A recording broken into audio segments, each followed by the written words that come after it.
વડોદરા શહેરમાં બુટલેગરો બેફામ બન્યા હોવાની વધુ એક ઘટના સામે આવી છે. હવે બુટલેગરોનો કાયદો અને પોલીસને કોઈ ડર રહ્યો નથી. એ પ્રકારની ઘટના વડોદરાના દરજીપુરામાં સામે આવી છે.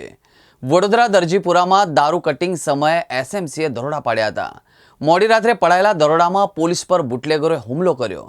હુમલાની ઘટનામાં સ્વ બચાવમાં પીઆઈ આરજી ખાંટે સ્વ બચાવમાં ફાયરિંગ કર્યું હતું, જ્યારે 3 બુટલેગરોની એસએમસીએ ધરપકડ કરી હતી.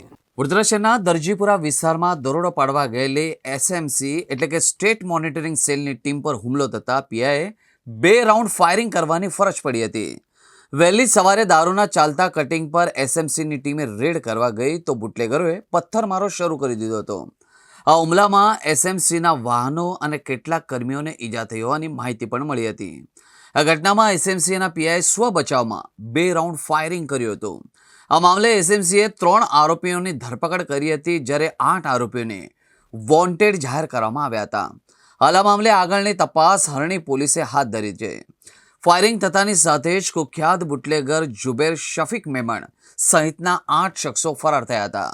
આ ઘટનામાં સ્ટેટ મોનિટરિંગ સેલે 3 બુટલેગરોની ધરપકડ કરી છે. સાથે જ ફોર્ચ્યુનર કાર, એક કન્ટેનર અને અંદાજિત 22 લાખના દારૂ સહિત 60 લાખનો મુદ્દામાલ કબજે કર્યો છે.